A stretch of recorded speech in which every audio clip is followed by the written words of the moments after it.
I'm only one drink away from the devil. I'm only one call away from home. Welcome back to the Cutty and Govy Show. We're on Spotify, Facebook, Instagram, YouTube, TikTok, and Apple. We're here today. We're right before the Thanksgiving holiday. Thanksgiving's tomorrow. And we are thankful for everything that we have. We're down here in beautiful Boca Raton, Florida. We're safe. We're comfortable. We have all these guys protecting us. And, we have this Israeli war going on, which is horrific. And we're just blessed. So we're here today to talk about our podcast. And, of course, we want Govy to talk about his picks. Last week, I think, Govy, what were you, 2-2? I was 2-2. 2-2. Your Eagles won. They blew them out. That was a 3-point spread. They did great. Yeah, I had University of Miami lost. They didn't cover. They stink. They got to get rid of. Yeah. People won't understand, but we got to switch them from an Adidas school to a Nike school. Is this his first year, that coach, or second year? Second year. Second year. He's a great recruiter. He's just a horrible. Yeah. He's just brain dead. And Penn State covered by a half a point, so that was a winner. And but today, this week, I have some picks for college football and the NFL. Being Thanksgiving, there's games all week and everything. So if we want to start off with some college picks, I like Old Miss. That is the Eli Manning, Archie Manning's alma mater, over Mississippi State, and that's 10 points. I'm going with the Old Miss -10. Then I like Memphis -11 over Temple. Because just keep betting against Temple for the next 20 years. It's a gift that keeps on giving. Everybody doesn't understand this school. You could just make a living just betting against Temple. So just keep betting against Temple until people start waking up that they're really like who they are. And then there's the big game, Michigan-Ohio State. Boy, how many people will be at that? 120,000? Yeah, it's in the big house. It's wow. So I'll never forget. Jim Rome had a podcast before there was really podcasts, and I remember he was calling in to predict, asking people to predict the scores, and they had all the Michigan people and Ohio State people, and it started getting a little chippy where Michigan people were saying that the Ohio State people aren't as bright as the Michigan people, and one caller called in from Ohio State and said, "I predict Ohio State wins the game 28-28." And from that on, there was like 100 calls of Michigan saying we rest our case. But that being said, I like Michigan -3 over Ohio State. I'm writing this one down. So I like Michigan -3 over Ohio State.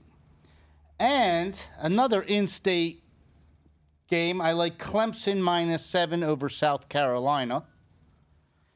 And then we can jump to the NFL because it's Turkey Day, and you got to bet the Detroit Lions -7.5 over Green Bay. If there's ever a year, where's the game? Do you know? It's in Detroit every year for the last 100 years. I wonder if it'll be cold. It'll be freezing. It's indoor. It's an indoor stadium. Indoor. Okay. But if the Detroit Lions were ever to finally win on Thanksgiving, and right. this is it without Brett Favre being for. Not Brett Favre, Aaron Rodgers for Green Bay. So the Lions -7.5.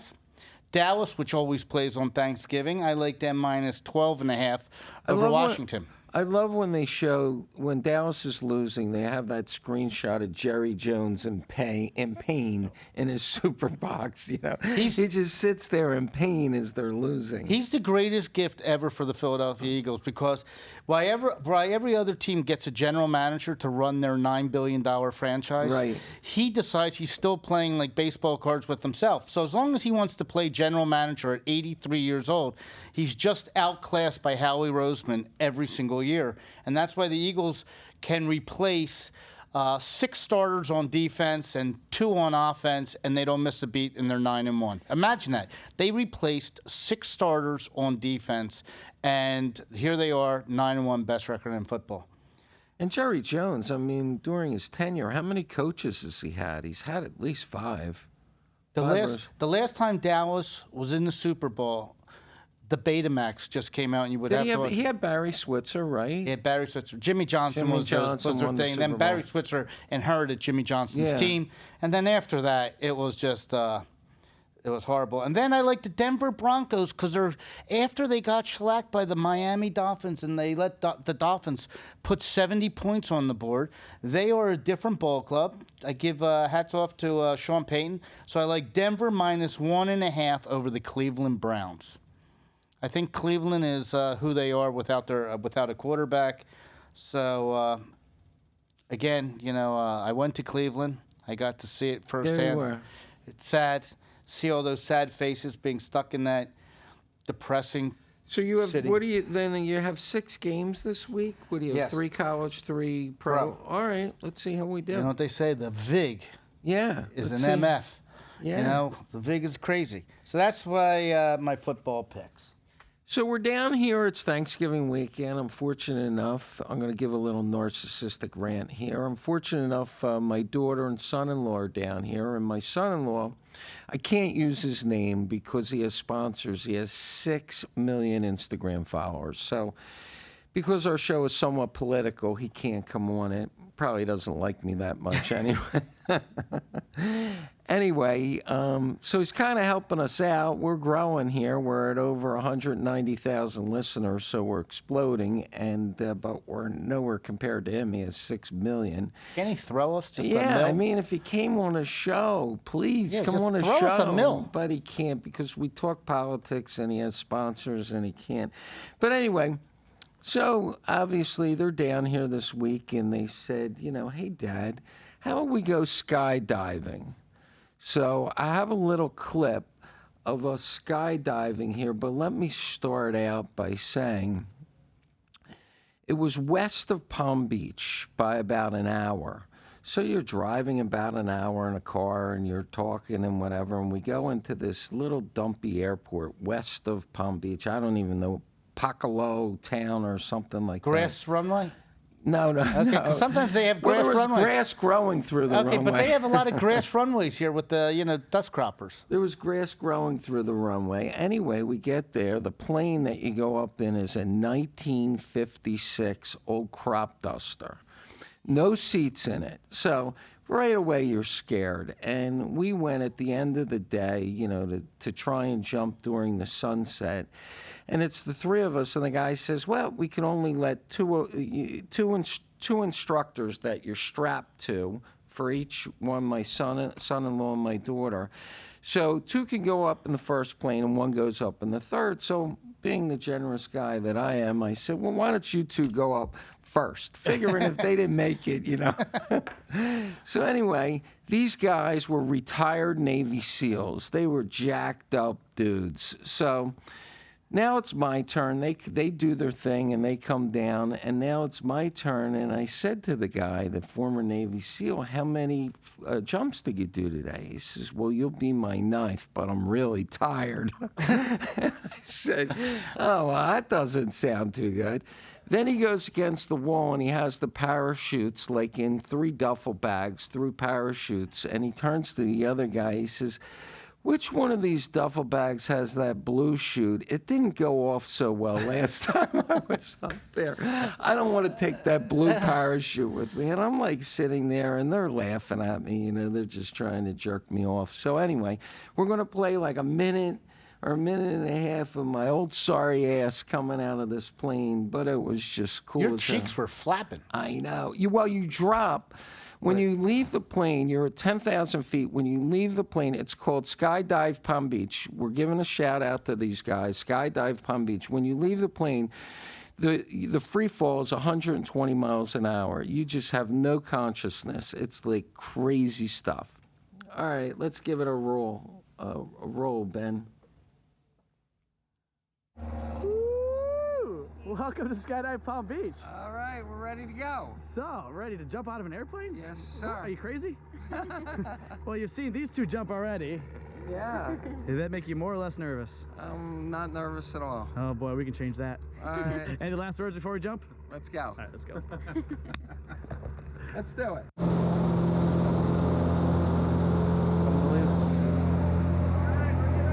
Here's the dumpy plane now.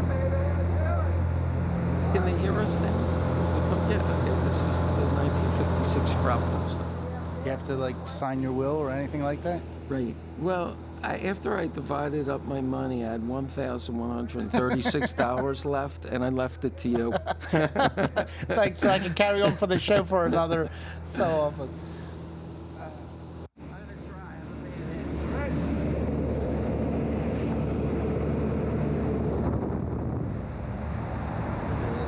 I can't believe you're doing this. I would never do this. You know what? When you're up there, you don't have a choice. I wonder if anybody ever loses a shoe going out. That's it. Is that insane? So it's just one instructor with you. Yeah. Look at your face. Just, wow. Do you feel like you're flying there? It's just the craziest. He tells you to put your arms up like that? Yeah. Oh yeah. You know. Otherwise, you can go into a a somersault.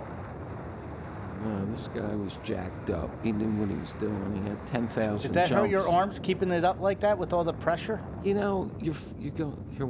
Listen to this part. Woo, Hey, wow, that was. All right, how was it? It was amazing. Yeah. That was the coolest fucking thing I've ever Something done. else, huh? That is great. The only thing is my balls are killing me. All right, let's try to fix that. Nah. Hey, how was that? This guy looks like Rob O'Neill, the guy that killed Osama bin Yes, Laden. he does. You know, he was 37 years old. He's had 10,000 jumps, former Navy SEAL, jacked up dude. And, you know, with all the kidding and everything like that, you felt very confident. I mean, this guy literally could hang from the plane, you know, by his fingernails and, you know, make it down. But so it was so much fun. I urge everybody to at least try it. I'm 66 years old. I did it. I would, you know, I went in a hot air balloon, and they have you going through all this process before you get on it, where Right. you're like nervous.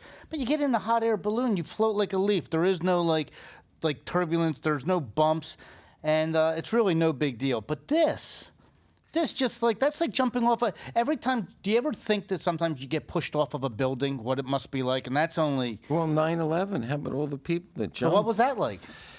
Well, I guess you have the fire roaring behind you. I mean, you really don't have a choice. You figure, I guess I'm going to die, so I Don't might you as think well- every building? Don't you think every one of those buildings should have little parachutes? Just a single parachute, like just for one person that you can Right. like go. Would you think you would be able to land from like a World Trade if you pull it immediately? I don't know. How high do you think it is? 1,000 feet? It's really, Higher than that. yeah. I don't know, but this is pretty cool. I would urge everybody to at least do it. You know, look, everybody has a bucket list: Kentucky Derby, Indy 500, Augusta. This isn't even on my bucket list. It's not on your bucket no, list? it's not even Well, close. it's not on mine anymore either. You Yeah. know, one and done. Anyway, so we had a crazy week. There's so much stuff going on in the news with the Israeli war, with the UN. Govy, why don't you fill us in on the UN workers? This was great. Yeah, you know, it's something. This war, because it's being exposed. You know, today you're watching a war live. You're watching different than even 10 years ago, 20 years ago. You're watching with these reporters on the ground. It's very important that the people bringing you the news, you got to know who they are now. It's no longer like this one works for CNN, this one works for NBC. You have to know, who are they working for CNN? Are they just freelance people? Are they employees? Because their viewpoint is what you're going to see. So, for instance, the CNN had to fire a freelance writer, and NBC just fired someone that were actually basically Hamas supporters giving you an unbiased view of things. So, I mean, that's just so unconscionable. When you think about, fair and balanced news, how can you have a Hamas sympathizer? because when they give you the news and you're watching Lester Holt on NBC News giving you this side, that's how you see the Palestinian protesting in New York. It all But isn't fuels the fire. NBC owned by Comcast? They are. And Comcast is controlled by a Jewish family, right? Yeah, Brian Roberts. Oh my gosh. Yeah, so it's Crazy. It's like That just shows you there's really independence between him. You know, it's not good, but what's good is there's independence he between him. steps aside and lets the Yeah. people do it. So obviously he wouldn't have made a decision to have a Hamas-loving of course person that they hired, and they ended up firing the person. But it comes to the UN, and everybody. When I was younger, I always looked at the UN as in this high standard that they were there to help everybody, and then you get to see how they handled COVID, how they're in bed with the Chinese, and you find out that there were all these UN hospital doctors working in the Palestinian hospital, And the one in Gaza. and the one in Gaza. Right. And they knew that the military base was below the hospital, and they were also told that they would be shot if they went down certain parts of the hospital. They knew it was off limits. But wait, let's stop They said for a they would be minute. shot. Okay, so these UN doctors that were working in the hospital knew the the headquarters was below the hospital. So maybe They felt safer because they know that the Israelis would not target a see. hospital. So they felt safer, but at the same time, they never let on, knowing, Israel kept saying that's where the military bases are. And, that's where they brought the hostages. They brought some of the hostages there, and some of them have passed away. They found one today, a young woman that was 19 years old, I believe. They found that she died. That's why some of these hostages, they're releasing 50. But anyway, the UN, it's just something that all these doctors are there. You have people. Well, then your idea, Govy has he's a problem solver. So he has a brilliant idea, scorecard for politics. And wouldn't that help with these bias NBC and CNN workers? I mean, why don't you explain to our 190,000 plus audience what's a scorecard of politics? I thought it was a great idea. Well, right now, where you would have like a Kelly Blue Book for cars. So if you don't know anything about what a 1982 Chevy Camaro's worth, there's a book that tells you what it's worth. So if you wanted to sell it, you kind of know where you're at from one dealer to another. Same way with watches. There's a way that if you have a steel Daytona Rolex, you kind of know what the value is. That someone's not going to offer you $2,000 for a watch that's worth a lot more money than that.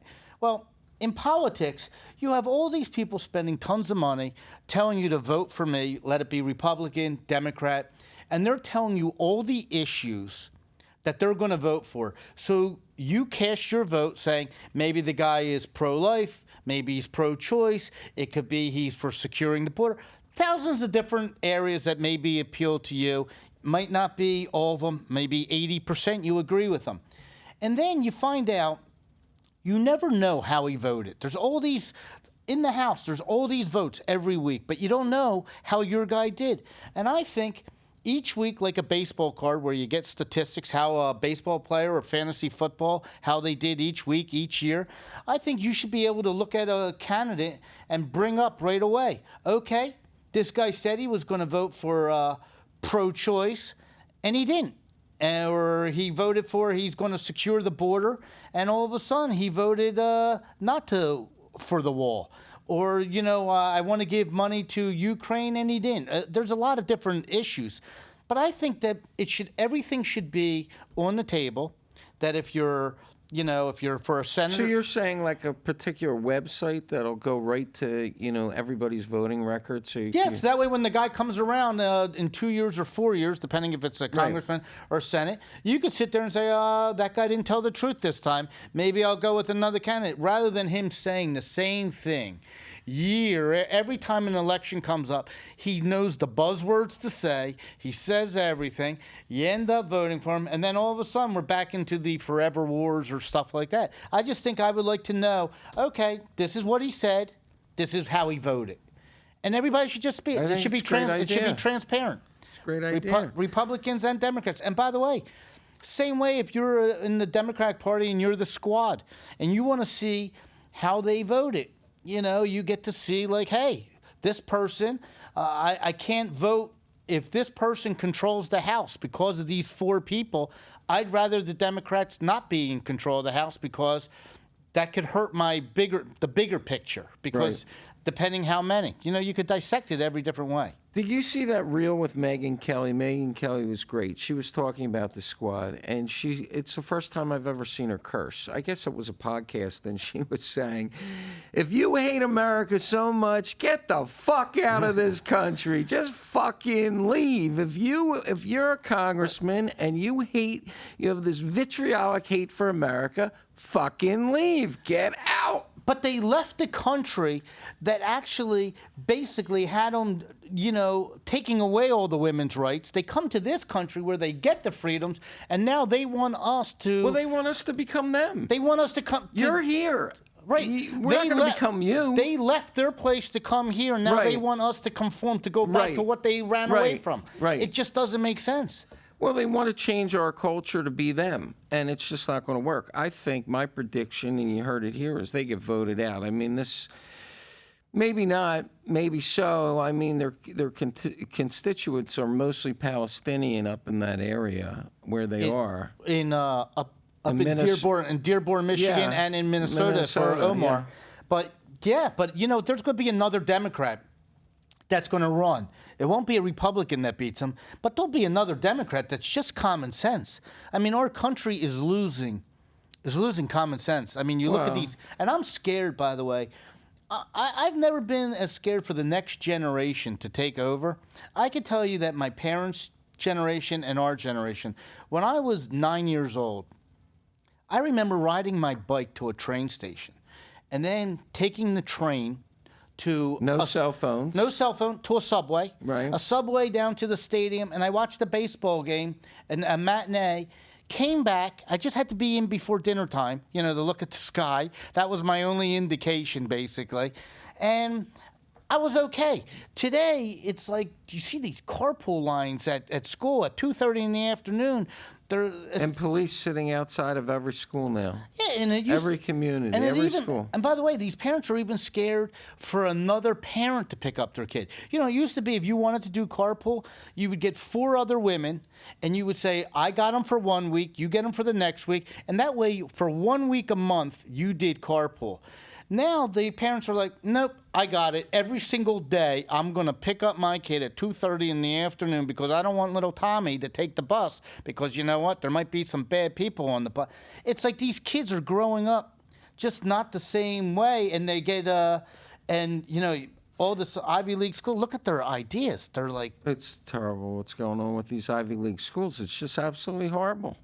I mean, my kids all went to these schools and they're renouncing their relationship. I mean, I've had my daughter's here this week. She went to Columbia grad school, and she talks about it a lot.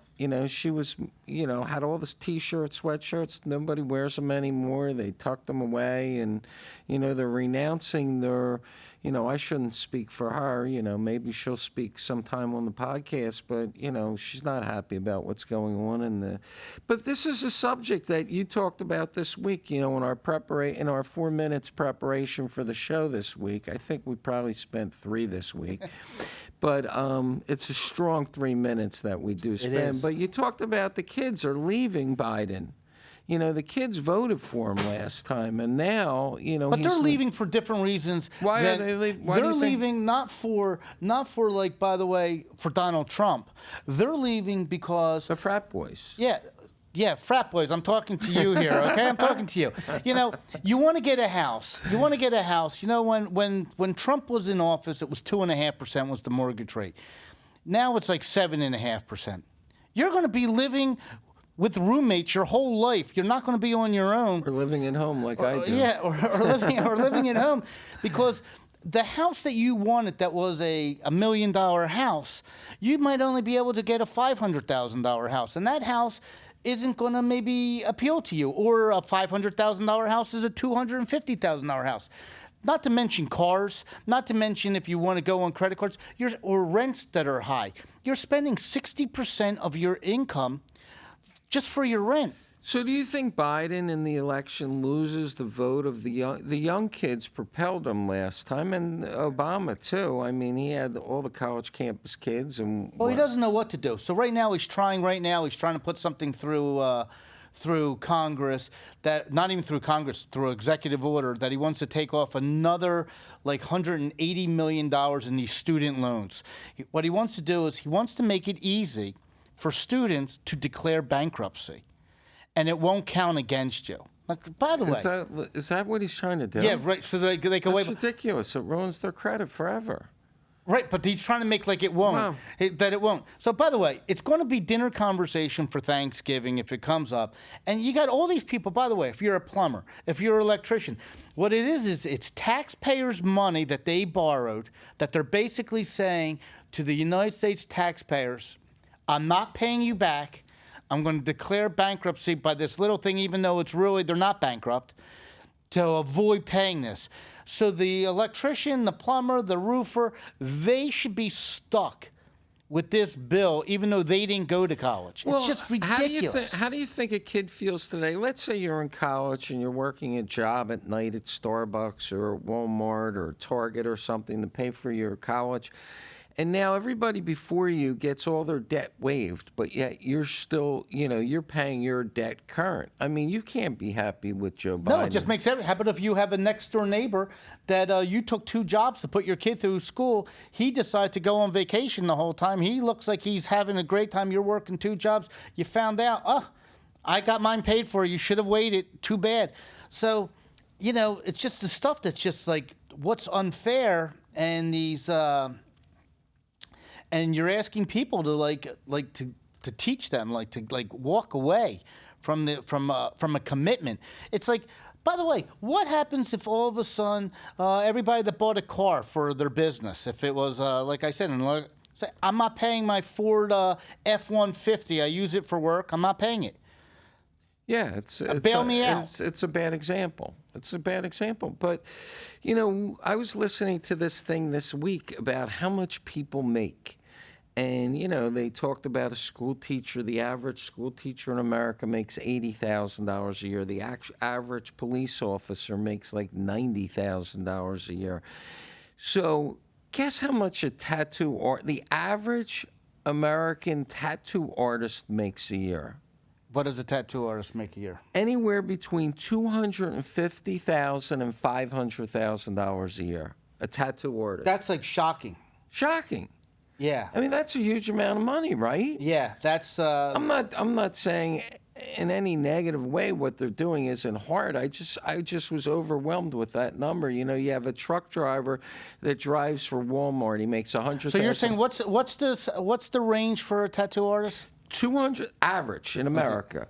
Average for a tattoo artist is $250,000 to $500,000 a year. And I'm sitting there and I'm saying a tractor trailer driver for Walmart makes $100,000 a year, driving one of those giant trucks.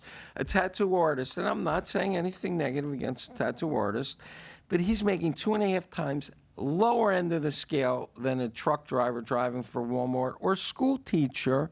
Do you know why one tattoo artist probably makes $500 and the other one makes $250? Why? Because if you get a letter that you need written, like say the word blue, like that's a blue coat, you don't want one to spell it B-L-E-W. And the guy that's making $500 knows it's B-L-U-E. There's certain things that, Or B-L-U. Yeah. I mean, that could be the difference of $500 and $250. I mean, it's just crazy when and then they talk about this, going back to your student loan thing. And you're saying to yourself, well, here's a tattoo artist who's making $250,000 to $500,000 a year. And I recognize cars are expensive and houses are expensive. But he signed up to pay for his student debt. And he's making a lot of money, $250,000 to $500,000. Joe Biden shouldn't waive that for him. He should pay it. I mean, if you're... Well, he's trying to get votes right now. He's doing everything he can, not for the good of the country, for the vote, to win an election where it's enough already. It's like the country it's just, one, it's not fair, and I think you're setting a situation up where that, that's where sometimes you say street smarts is better than book smarts. But here's something that came out today that was interesting. Here's telling you there was a poll of what all the different generations think they need. For instance, Gen Z. What is Gen Z? I don't even know what That's Gen the Z. newest. That's the young age. That's like, I guess, the 18-year-olds, 10-year-olds. Does it have anything to do with sex? I don't mean to sound No, stupid. this is just but money, I though. don't- This is money. Oh, money. They think that they need $128,000 a year. Gen Z. Gen Z, and you need to have a net worth of $487,000 in the bank. That's what they think they need. To live an average life. Right, to have that in the bank and to make $128,000. And I think the average American now makes about $60,000 a year, something like Right. that. So then the next generation is the millennials. Now the millennials, they want 500. That's like in your mid 30s now, Okay. 40 years old. They want $525,000 a year salary. 525. 525, and you need to have a net worth of 1.7 million, just under 1.7, 1699 Well, think in the about bank. that. You run a large company. Your family does. I mean, how many people in your company make $525,000 a year? I mean, in mine, a couple. Yeah, I mean, you got the that's- top people. You got the top Yeah, people that are that's very it. deserving of Yeah. what they do. They're very deserving of that. That's a lot of money. Yeah, then you got Gen X. That's now older. That's the generation a little younger than us. That's born like 66, 65, I guess. They think that you need $130,000 a year and $1.2 million in the bank. So they're thinking more realistically what to make a year, but a little bit more in the bank because they're older. And then our generation, the boomers, is $124,000 a year, $999,000 in the bank. So they're much more in line with where it's at. But it goes to show you the second tier, the millennials, $525 a year. That's what they want. Because the millennials probably want that sexy little BMW sports car. They probably are going out to dinners quite a bit, right? They want the sexy house with the walk-in closet and the skylight over the bathtub that they could tell everybody, like from their college days after their 10th, I've made it. So then the next generation is kind of scaling back. You know, they raise their kids. Or they didn't quite make it. Or they faced a little reality and saying, okay, I'm happy where I'm at. You know, I don't need the Porsche. I'm happy with my BMW or whatever. Right. Well, how about we have here on our loser list New York City? I mean, how much does it cost to live in New York City today? I mean, think about how much rent is and everything is in New York City. But New York City's a loser, right, Govy? You know where it's really a loser? Again, it's like, how do you feel if you're in New York, you see the crime that's increasing, you see the rats that are there, and all of a sudden the mayor says to you, we have to cut back on sanitation workers, we have to cut back on the police, we have to cut back on the fire and rescue, and we have to close the libraries to 5 days a week. And we have to do that so we could pay for illegal immigrants to stay in hotels, and we have to feed them because we're a sanctuary city. So the taxpayers, their quality of life goes down for people that are here illegally, when I don't understand why the mayor can't just like do an executive order and say, you know what, I welcomed them here, I was wrong. I sat on the bus, I said, come on in, we'll take as many as we can get. But you know what, I didn't anticipate this. I was wrong. Right now, for security of what's going on, I need to make sure we're safe, and I can't do it. We can't afford it. I need the police. I mean, you're going to cut the police. So let me How ask do you do that? How do you? Well, you study this. I take, you know, you're the guy that knows this stuff, and I listen to you. If you undeclare yourself as a sanctuary city, what does that mean? Means you're entitled, first of all, you're entitled to health care. So if you want to walk into a hospital and you... No, I'm saying if New York, if he signs an executive order, he says we're no longer a sanctuary city, how's that help New York City? Because now if you're illegal and ICE wants to come in and deport you because you came in illegally, they can. Rather than it being a safe haven. ICE can't deport you right now. Once you're in that city, it's like a free base. But if you did something, if you did a little petty crime, if you went and did shoplifting, they could say, you know what, we had to arrest you since we're already here, you're out of the country. Right now, if you're a sanctuary city and you shoplift, that's okay. All right, so why doesn't he do that? I mean, he's taking on all these immigrants. He's asking. The city's drowning. I mean, what the hell are you going to do? You got a lot of billionaires already left. Now they came down to Florida. They came down to Florida. Now all of a sudden, you have. Now he's begging other people that are there to help out on other causes. Don't forget, people go to the opera, people go to the symphony, people go to the Metropolitan Museum of Art. I mean, who do you think is going to pay for that? You think that's going to be in the budget? No. They're going to have to all close. Do you think private donations? Do you think the guy who's selling hot dogs as a hot dog vendor, do you think he gives a crap about the symphony? No. Yeah. So all those jobs, the people in the orchestra, who's going to watch the arts? It's going to, well, maybe a city like New York City, because there's so much tourism, they'll figure some tax on tourism. They're cutting paramedics and fire. Yeah. I mean, if you're cutting down to the bone here, the easy solution is just we're not a sanctuary city right now. And one thing, as before we came on the air, there was a terror attack where a guy blew up a car coming across Niagara Falls into the United States from Canada. And this is just one of many that's going to be coming up in the next year. That's Govy's prediction and is the so southern border. that lets you to believe. So now, how much money does it take New York when they want to have a parade, when they want to have their Thanksgiving Day parade, and everybody wants to feel safe? First of all, would you go to a parade in New York right now? Probably not. Okay, I would jump out of a plane though. Yeah, but I mean, I wouldn't want to go to a parade in New York. I don't want to be at a parade in New York. And by the way, a parade is still during the daylight hours where you get to look around. You know how they say if you see something, say something? Allah Akbar. Yeah, well, that's during the day. So let's take the parade, and now let's change Akbar. the scene a month later, and it's New Year's. Would you sit in the dark on New Year's Eve at Times Square with 1 million people to see a ball come down? I just have to believe. I would love to see the budget. I mean, literally, every single police officer will be working in New York City for New Year's Eve. Every cop. I mean, the budget. Think about it. I know. Every single police officer, no time off, all hands on deck. That's what's going to happen. How about if you just say, it's really unfair, America. I mean, here why not just cancel that and just say, you know what? It's Thanksgiving. We're thankful for being here in America, but now it's getting destroyed.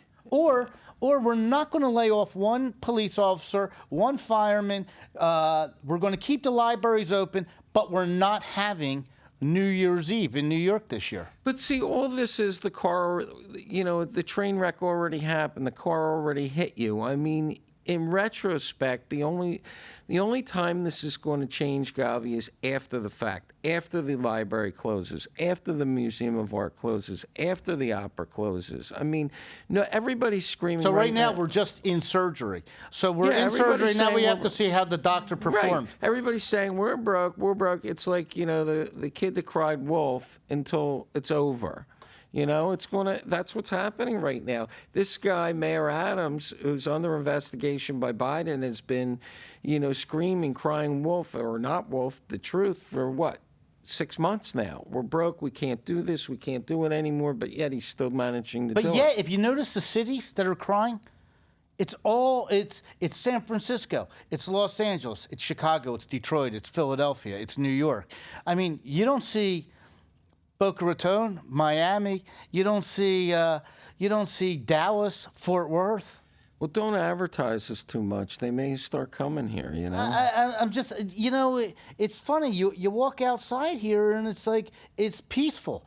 It's clean. It's the quality of life for an American in New York. All they keep doing is asking them to pay more and more and more. You're becoming socialistic.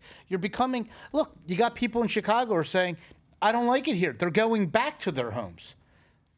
And when do you stop the border? But if you live in New York and you're a taxi cab driver, you're probably making or an Uber driver, twice as much as you'll make down here. So they're willing to put up and have a sacrifice to make that larger income. I guess they're paying taxes on it. I don't know what their take-home pay / cost of living in New York is, what that equation all figures out By the to. way, did you ever go and get into a taxi in London, in England? Yeah. Do you know Clean, yeah, they do you have know to they go have to? Do you know they have to go to a school? They have to pass a test. So when you get into a taxi, not only do they know exactly where to take you, they're actually like tour guides giving you the history of everything. That if you ask them a question, they know it. They know restaurants. They know everything. You get into a taxi in New York. I was in a taxi in New York. The guy's trying to make a right-hand turn from the 6 lanes over on the left. He hits a bus. That's magic. I hit my head on the plexiglass shield in front of me. He turns around to me and says, "Take $2 off the meter." I mean, it's like a different. It's like a whole different quality of life. So Well, New York's got a problem. So does Detroit. So does Philadelphia. I mean, wasn't there a murder like yesterday in Philly? Like 5 people were shot or something like that. yeah, It's like nobody even pays attention. 5 people were shot. in Philly You know what's instead. crazy? You know what's Really? crazy? It's like in those states, in those cities, you have to fight for everything. You go to Walgreens or CVS, you have to fight to get your toothpaste because you got to push the button, you got to wait for a person to unlock the door, just for a simple, like your quality of life of what it was. Like it's almost like you're in a twilight zone that you can't walk into a store, fill up a basket, and pay for it. You can only do that if you're shoplifting. But if you want to do it the right way, it's a 20-minute exercise. Now, the difference is in Florida. The only thing that gets us upset, that can make you angry, is like you on the golf course with the etiquette. Give me tell me how you get. How do we get angry here? Yeah, I Tell mean, me. So I had a little situation this weekend. It's Thanksgiving. I'm taking a bunch of people out to play golf in front of me. This is Saturday morning, Thanksgiving week, and it's just packed to the rafters. In front of me is the senior golf pro, and he's giving a teaching lesson on the golf course. Now, first of all, he should know better than to do it on a Saturday morning when the place is just people are peeling wallpaper off of the wall. There's so many people there. Now, he's giving a teaching lesson to a woman, very attractive woman that didn't know how to play golf. So I'm watching her drop 1 ball, 2 balls, 3 balls. He sees us behind him. So now I'm like saying, I'm being patient. It's 1 hole. He sees us. He's going to pull to the side.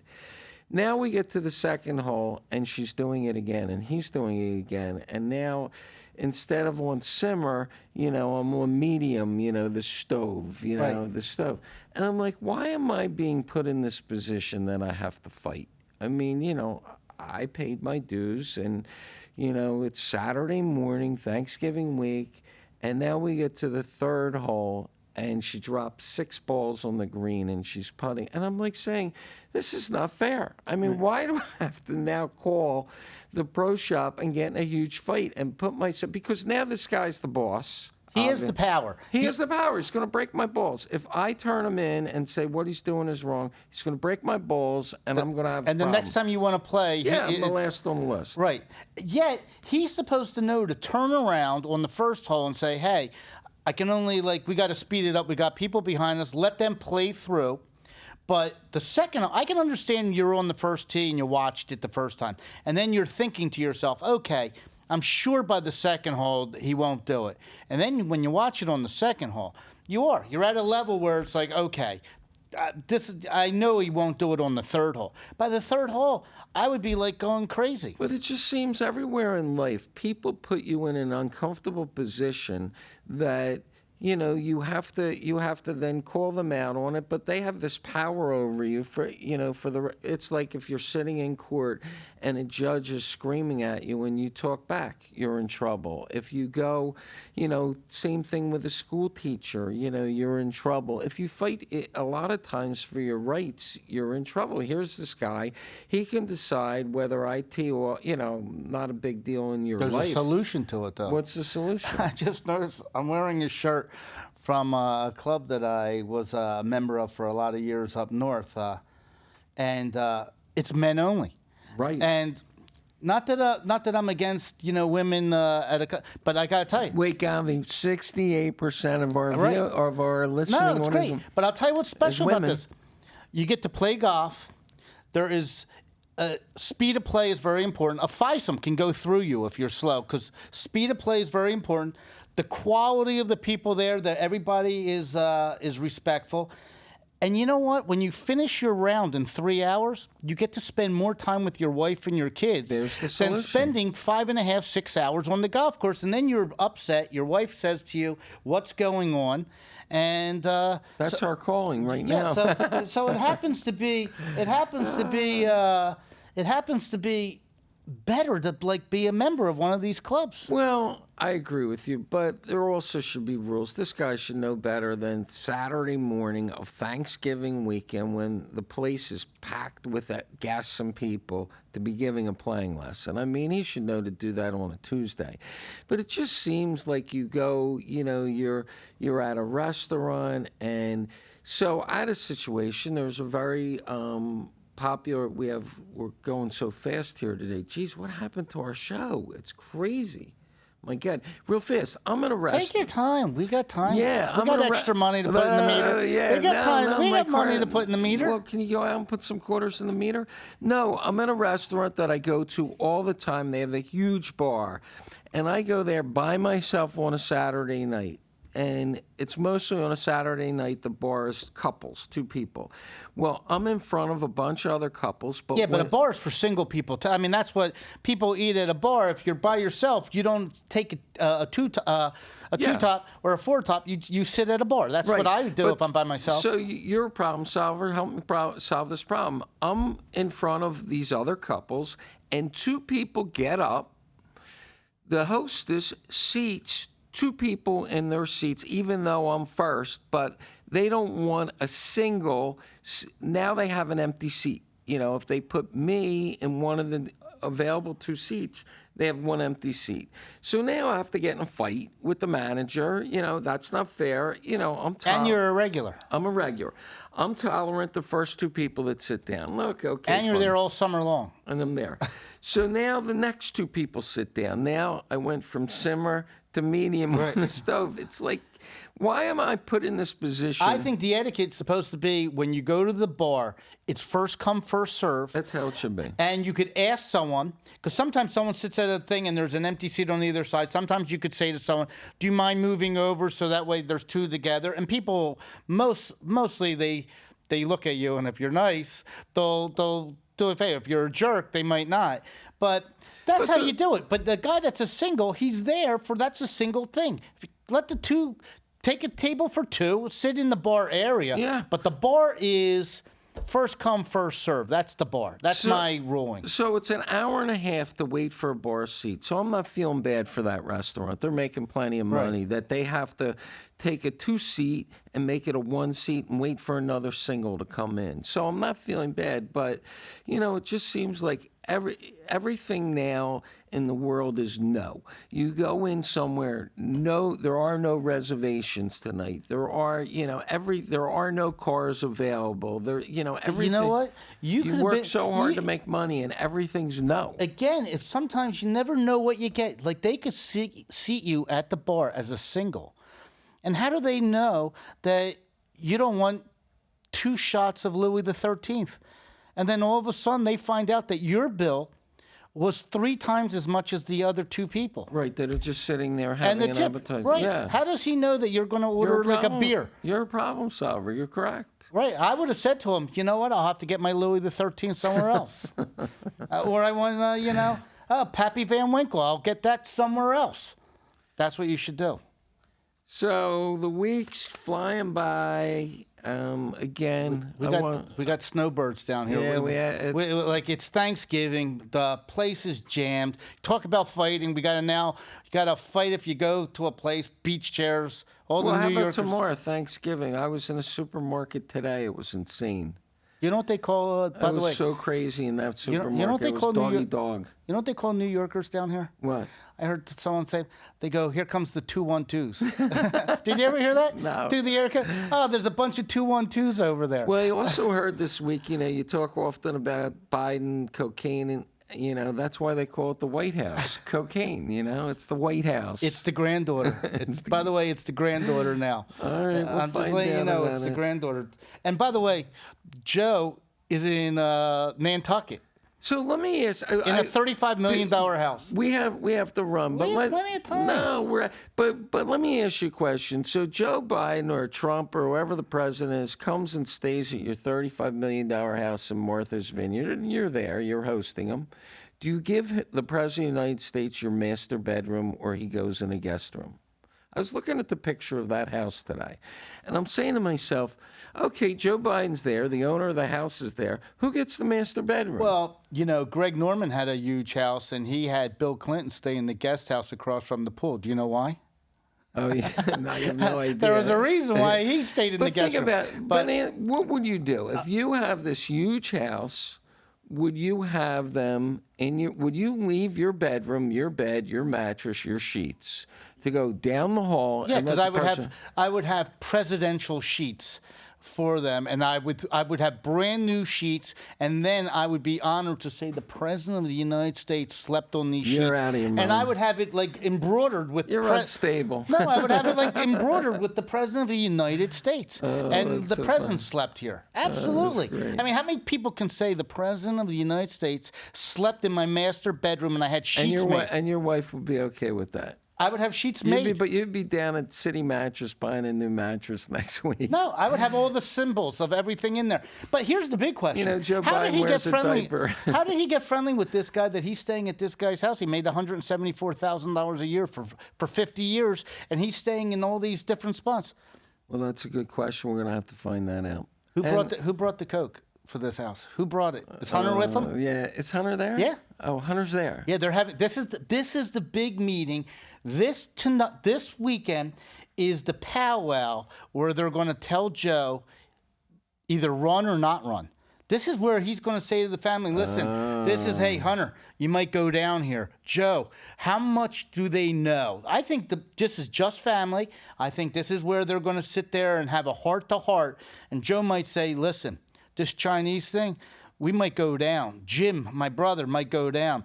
Should I just bail out now and let Newsom take the reins? What do you want me to do? And I think Hunter might say, make a deal where nothing happens and let's just ride into the sunset. You're 81 years old. Right. Your cake almost blew up You the write whole a room. book. Did you get see his cake? 15 Yeah. It was on a bonfire. Yeah, I saw that. Anyway, folks, stay tuned for the answer to that for next week. We're going to find out real fast if this is the week to decide. Thank you. We're on Spotify, Facebook, Instagram, YouTube, TikTok, Apple. Happy Thanksgiving, everybody. And we'll see you next week. Take care. Take care. 'Cause I'm only one.